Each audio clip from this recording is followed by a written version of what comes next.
Assalamualaikum warahmatullahi wabarakatuh. Selamat pagi anak-anak. Alhamdulillah hari ini kita bertemu lagi pada pembelajaran matematika pertemuan ketiga. Materi kita hari ini masih berkaitan dengan pola bilangan, yaitu deret aritmatika.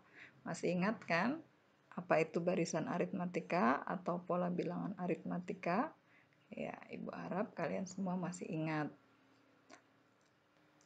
Tujuan pembelajaran kita hari ini adalah yang pertama, memahami pengertian deret aritmatika. Yang kedua, menentukan jumlah n suku pertama pada deret aritmatika.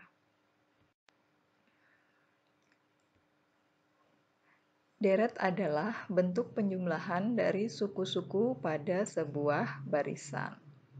Sehingga penjumlahan dari seluruh suku pada barisan aritmatika disebut deret aritmatika. Jika suku pertama, suku kedua, suku ketiga barisan aritmatika, jadi ini ya menggunakan tanda koma, itu disebut barisan aritmatika. Nah, untuk deret aritmatika perbedaannya hanya menggunakan tanda tambah. Jadi yang awalnya koma menjadi tambah. Bisa dipahami ya? Untuk lebih jelasnya kalian perhatikan. Jumlah n suku pertama biasa disimbolkan dengan Sn. Misalkan ada barisan 1, 3, 5, 7. Maka jika dituliskan dalam bentuk deret, tinggal diubah tanda koma menjadi tanda tambah. 1 tambah 3 tambah 5 tambah 7 tambah dan seterusnya. Karena ini terdiri dari 4 suku, maka ini bisa dikatakan sebagai jumlah 4 suku pertama. Biasa disimbolkan S4. Contoh kedua, misalkan ada barisan bilangan 40, 35, 30, dan seterusnya. Jika dituliskan menggunakan deret, sama dengan 40 tambah 35 tambah 30 tambah dan seterusnya. Karena ini terdiri dari 3 suku, maka biasa disebut dengan jumlah 3 suku pertama, disimbolkan dengan S3. Rumus jumlah n suku pertama dari suatu deret aritmatika adalah, jadi ini ada 2 ya, kalian boleh menggunakan yang mana saja sesuai dengan yang diketahui dari soal. Rumus yang pertama, Sn sama dengan n per 2, buka kurung A ditambah UN. Nah, ini jika diketahui A dan UN. A itu apa? Tentu kalian masih ingat ya. Jadi A adalah suku pertama. UN adalah suku ke N. N itu banyaknya suku. Kemudian rumus yang kedua, Sn sama dengan N per 2 dalam kurung 2 dikali A ditambah dalam kurung N kurang 1 dikali B. Nah, ini kalau kalian bingung boleh dibuka kurungnya menjadi BN dikurang B. Ya. Rumus kedua digunakan jika diketahui A dan B saja. Nah, ini penjelasan rumusnya masih sama dengan pertemuan sebelumnya ya. Untuk lebih jelasnya, silakan kalian perhatikan contoh. Tentukan jumlah 100 suku pertama dari deret 4 tambah 6 tambah 8 tambah 10 tambah dan seterusnya. Nah, bagaimana cara kita menentukan jumlah 100 suku pertama? Langkah pertama adalah kita harus menentukan terlebih dahulu apakah ini deret aritmatika atau bukan. Bagaimana caranya? Dengan mencari beda atau selisih antara dua suku yang berurutan. Coba kalian perhatikan. Suku pertama ke suku kedua ternyata selisihnya adalah 2. Suku kedua ke suku ketiga, ya 8 dikurang 6, selisihnya juga 2. Suku ketiga ke suku keempat, ternyata selisihnya juga 2. Berarti terlihat selisih dua suku yang berurutan sama ya, dan semuanya adalah berselisih 2. Itu artinya ini merupakan deret aritmatika. Jadi yang perlu kalian tulis pertama kali apa yang diketahui? Oh, ternyata ada suku pertama. Apa lambang dari suku pertama? Suku pertama adalah A. Jadi di sini A sama dengan 4, kemudian B sama dengan 2, dan N-nya sama dengan 100. Bisa dipahami ya? A adalah suku pertama, B itu beda, nah ini ya, beda. Kemudian N sesuai dengan yang ditanyakan.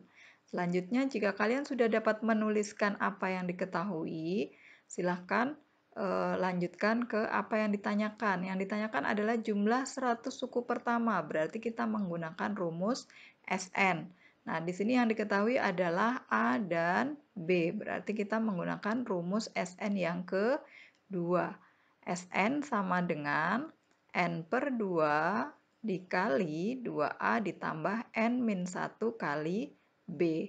Nah, N di sini sama dengan 100, berarti kita ganti ya. 100, N per 2 berarti 100 per 2. A kita ganti dengan 4. 2A itu artinya 2 dikali 4. 100 dikurang 1 kali 2. Selanjutnya, kita selesaikan ya ke langkah berikutnya. 100 per 2-nya biarkan saja. Kenapa? Ini untuk mempermudah kalian nanti saat menghitung. Misalkan N-nya bilangan ganjil ya, atau bilangan berapapun, kalian akan mudah jika ini tidak dibagi terlebih dahulu. Kita selesaikan yang di dalam kurung. 2 dikali 4 itu 8. 100 dikurang 1, 99. Nah, karena ini ada dikali 2, berarti 99 harus kita kalikan 2 terlebih dahulu. Sehingga diperoleh 198. 198 ditambah 8 diperoleh 206. Jadi di sini jumlah 100 suku pertama sama dengan 100 per 2 ya, dikali 206. Kemudian untuk memudahkan kalian menghitung ya, ini kan 100 per 2 dikali 206, artinya 100 dikali 206 dibagi 2.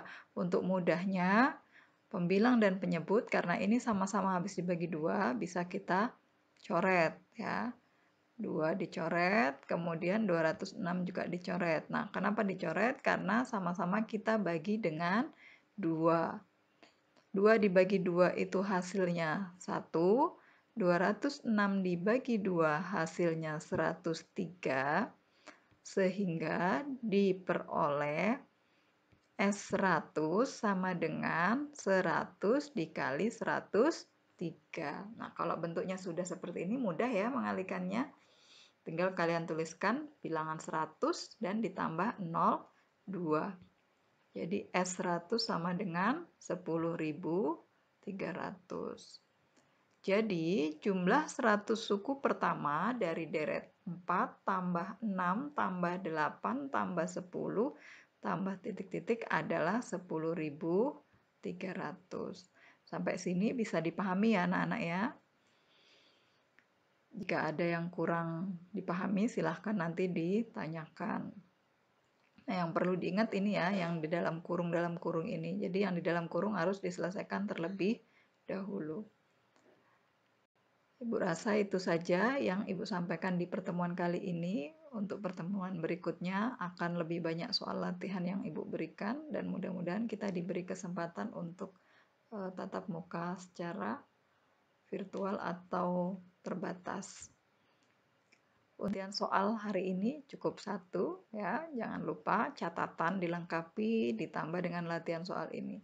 Tentukan jumlah 200 suku pertama dari deret 8 ditambah 13 ditambah 18 ditambah 23 tambah titik-titik. Ya, Ibu rasa cukup pertemuan kita kali ini.